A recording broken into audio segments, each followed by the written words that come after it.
never seen this time period in American history on film. 20 years before, Lewis and Clark has crossed the country with nobody else. It was an uncharted territory.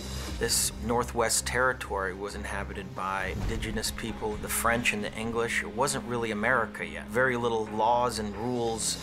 It became a place of great interest to in the fur trapping trade. Ultimately, it was a source of massive income, kind of like the pre-gold rush in a lot of ways. Tell me you got some kind of plan.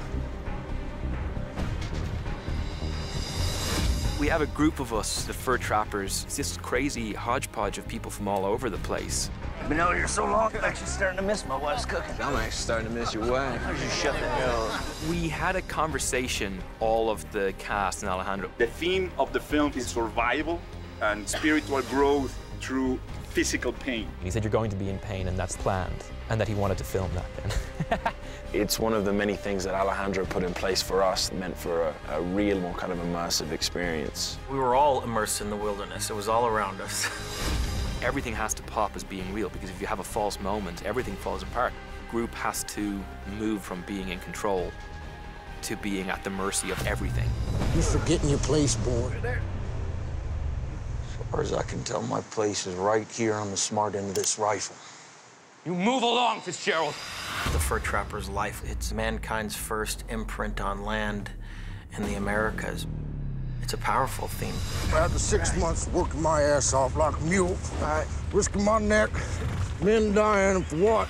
Most of these trappers were runaways, were young people. Normally, they own more at the end of their journey than what they were paid. I was hired trapping.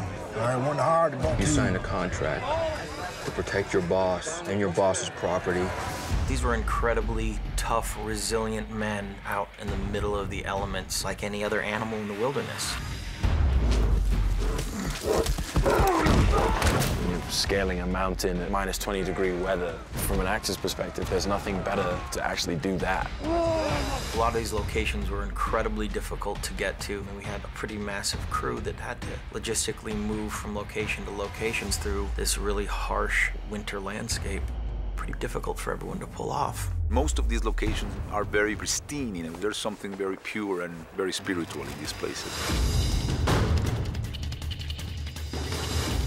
Like these fur trappers, we had to adapt to our surroundings, reacting to what nature gave us. I ain't afraid to die anymore. I've done it already.